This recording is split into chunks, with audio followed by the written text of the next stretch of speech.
What's up, everybody? I hope you're all having an amazing day. Welcome to Movies Never Say Die. I'm Anthony DeJoya, and this is your one-stop shop for retro movie content. And today, we're concluding this Lost 90s series, guys. This is episode 10, and I think we're certainly going out on a high note with what I think is a star-studded collection of lost gems. This episode is going to have some action, some comedy, some mob drama, some alien drama, some trippy drama, some drama, a touch of history, and one of the most absurdly amusing movies of all time. So let's uncover 10 more classics from the 90s and put this series to bed.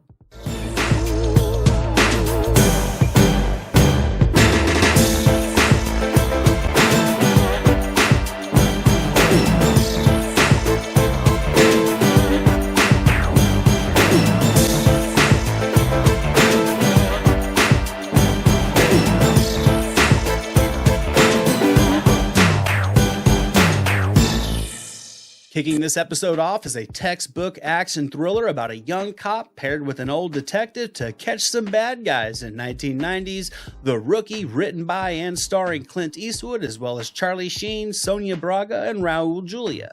I couldn't get enough of this movie when I was a kid. I rented it so many times. I'd watch it anytime I caught it on cable. The Rookie was also my first real introduction to Clint Eastwood. I was maybe 12 or 13 when this movie came out. I knew him as Dirty Harry. I'd seen Firefox a bunch of times and his old westerns playing on the TV occasionally, but this was his coming out party for me. This movie is about as by the numbers as you can get, yet I think it does the many tropes well. I think Eastwood and Sheen are a great duo here. They really didn't like one another, and their abrasive chemistry, I think, makes this basic character dynamic between them feel more realistic and much more genuine. The plot is by the book as well, but I think it keeps a quick pace. It works in a blend of character development with a bunch of practical action, and it adds a recycled score to everything to just make it all gel as a fun, procedural, early 90s action flick, complete with a couple of delightfully devilish villains in Julia and Braga, who play up their roles phenomenally in The Rookie shows. Just because you've had the meal before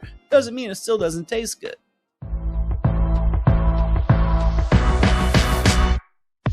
This wildly bizarre movie follows a couple just trying to head out to the country for a little getaway, but all they ran into was nothing but trouble. From 1991, written, directed by, and starring Dan Aykroyd, along with Chevy Chase, Demi Moore, and John Candy. To say this movie is completely bizarre, over the top, and strange for every minute of its duration would actually be a gross understatement. Now, Nothing But Trouble will certainly not be a movie for everyone. It's absurd, comical insanity throughout. However, there is something to appreciate this movie for at least swinging for the fences and doing something completely unique to its own. I remember seeing a review for this one relating Nothing But Trouble to being a cross between the Texas Chainsaw Massacre and the Munsters, with a full throttle comedic focus, and I would agree. This movie is a blend of gross out humor, juvenile gags, and dumb laughs. Some of it works, some of it doesn't. Regardless, seeing Chase, Moore, Aykroyd, and Candy go all in on this absurdity is entertaining for those who enjoy wildly eccentric comedies. The production design and the makeup design are also just so over the top, but at the same time sort of amazing to look at. There is so much going on in this movie, and it's like a sugar rush of stupid comedy, and it's pretty awesome.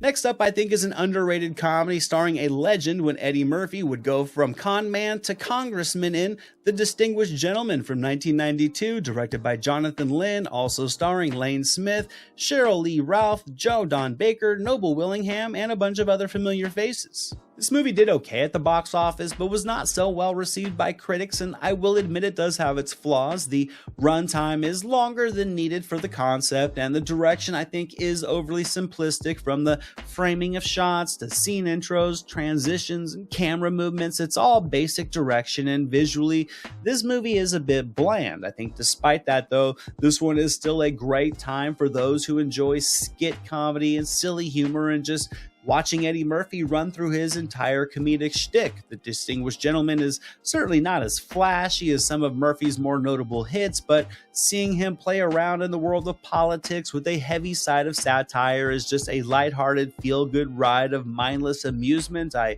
think the supporting cast is strong as well, from Murphy's sidekicks to the various political figures that he clashes with on his ultimate con. I think everybody works. They just fill this movie with a bunch of silly, likable, and comically unlikable characters, and with Murphy in the lead, The Distinguished Gentleman, I think, is a great pick for a night at home with an effective early 90s comedy.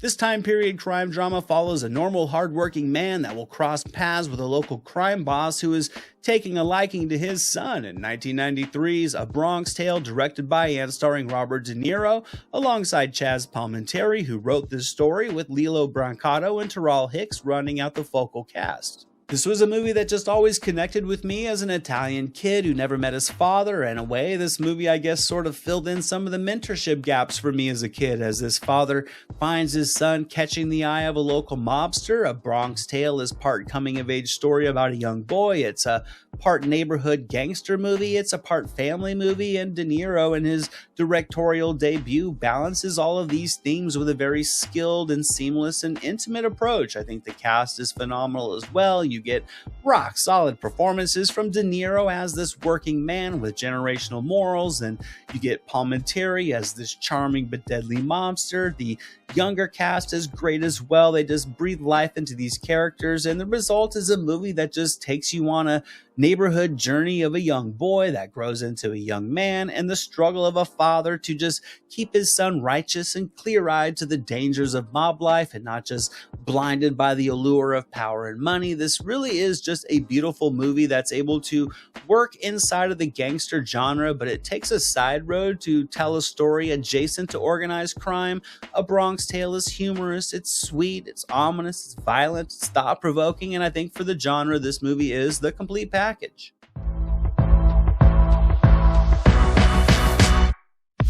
This adult holiday comedy follows a cat burglar who escapes his crime but is unable to escape the small town he's in when he hides out with an ultra-dysfunctional family in 1994's The Ref, starring Dennis Leary, Kevin Spacey, Judy Davis, and Raymond J. Barry.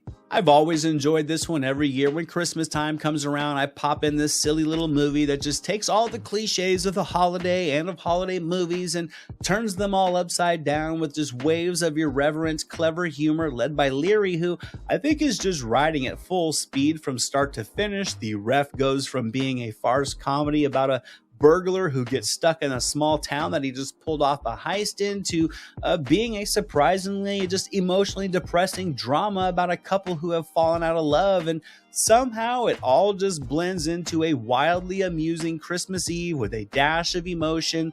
Leary, I think, is perfect for this role, and just seeing him deal with this bickering couple is non-stop laughs. Then you get Spacey and Davis delivering this broken couple to a T. These two really do feel like lovers of one another that have turned to haters of one another with a passion. This all collides with Leary bumbling his way through this seemingly endless night, and the result to me is a movie that's perfect for the holidays after the kids go to sleep.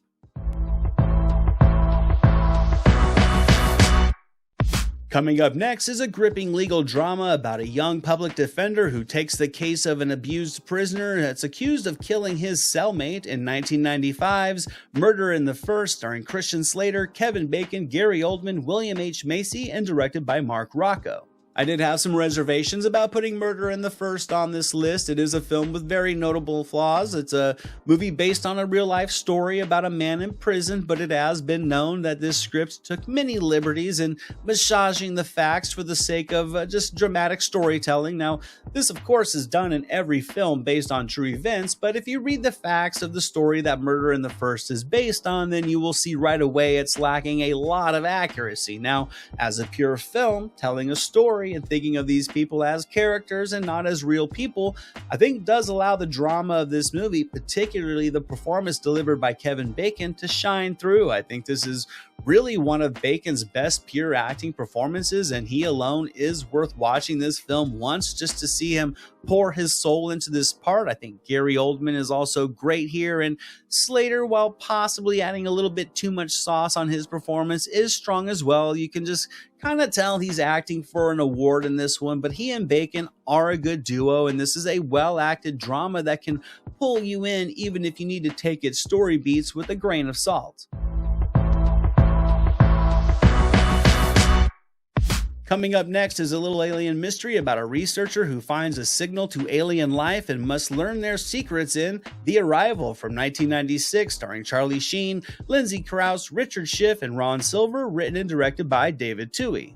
Now, The Arrival was a box office flop, and this movie never really caught on. The problem was pretty clear, though. It came out 1 month before one of the biggest movies and most iconic films from the entire decade would be released, another little alien invasion movie called Independence Day. You add this with Sheen's star as a big screen draw kind of fading in the US at the time, and the result would be a movie that just came and went with nary a blip. However, over the years, I do feel this movie has aged extremely well, and I think it still holds up as a smart and inventive film in the genre. I think Sheen gives a real impassioned performance as this researcher that has stumbled onto something extraordinary, and he really carries this story more than capably. And really what I enjoy about The Arrival is how it focuses on the science, the scenario, and the course of action rather than all the visual gusto. It's a thinking movie, yet there's a grounded visual style to it that just gives it a cold, polished vibe, and this is just another of those movies that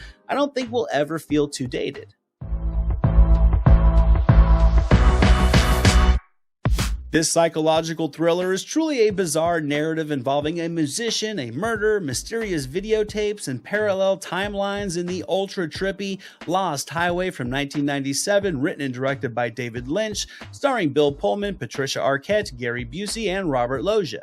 There's just a sinister appeal to this movie that I enjoy. To me, Lost Highway is close to being a masterclass in surrealist cinema. However, if you prefer concise stories that are direct with their approach, this may be a movie to pass on. But if you dig a film that's just an artistic mess of dreamlike sequences and waves of imagery that just feel irrational and or absurdist with their approach and their delivery, then this will be just a fun, mind-bending ride of eccentric characters and a series of bizarre events that you aren't really sure if they fit. Regardless, The Lost Highway will have you thinking. It's filled with great performances that go all in on the craziness.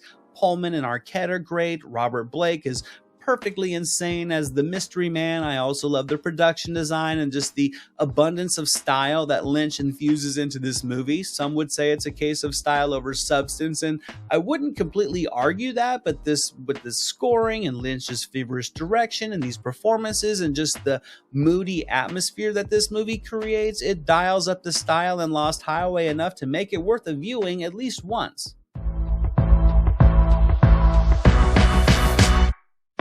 Sticking with a bit of that noir vibe, this movie is about a man who begins to have memories of the past that he doesn't remember. In 1998's Dark City, directed by Alex Proyas, starring Rufus Sewell, Kiefer Sutherland, Jennifer Connelly, and William Hurt. Probably one of the better films in this entire series. Dark City, I think, is a feast for the senses. Visually, it's a buffet of cold and bleak and ominous and just alluring visuals as this story takes you into another world with many similarities to our own. Story-wise, this movie is just interesting from beginning to end as it explores these unique characters in this sleek, dark city. The movie is part drama, it's part sci-fi adventure, part noir thriller, and it's just a trippy blast of a ride. I always love sitting down for Dark City. Every time I watch it, I escape into the world and find this just ever-evolving story consuming me regardless of whether or not I've already seen the movie. I think the performances in this one are strong as well, with like Rufus Sewell and William Hurt and Jennifer Connelly and Kiefer Sutherland all bringing life to these roles. And you really have to commend Alex Proyas's just visionary imagination in bringing this movie to a reality. It's just gritty and intimidating, but also a bit seductive. It's a movie that will bring your guard down, then hit you with its mind-bending suspense. And 20 years from now, I still think Dark City will be considered great.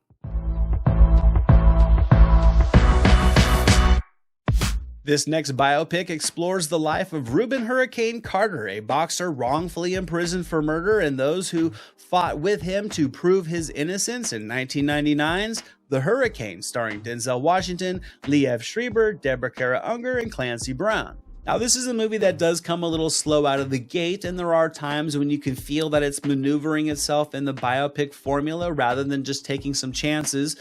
Regardless, The Hurricane to me is a fantastic film that I think rides almost solely on the emotional intensity of Washington's performance. I think this is one of his best outings. I think he should have taken home the Oscar for his performance here. He's able to capture the full spectrum of emotion, from anger to pride to sadness, conviction, and helplessness, you name it. Washington delivers it over the course of this intriguing story. The Hurricane is a movie that explores a man's life while also exploring the injustices at the core of the plot, and I feel the balance between these elements was smooth and continually engaging and frequently thought-provoking, often enraging, yet inspirational at the center. And after this film ends, you'll certainly feel emotionally fatigued because the investment you'll have in seeing how a man fought everybody to try to get his life back. And that's it for this video, guys, and for this series. I hope you guys have all enjoyed this ride back through the 90s. As always, let me know what you guys think of these movies, if you've seen some or all of them. As always, thank you so much for watching and commenting on these videos. Be on the lookout for my next retro video coming really soon. It's not going to be long. I hope to see you guys all back for that. And until then, movies never say die. This is Jack Burton in the Pork Chop Express, and I'm talking to whoever's listening out there. Survive a war, you gotta become war. I suppose we have to register you as a lethal weapon. You trying to say Jesus Christ can't hit a curveball?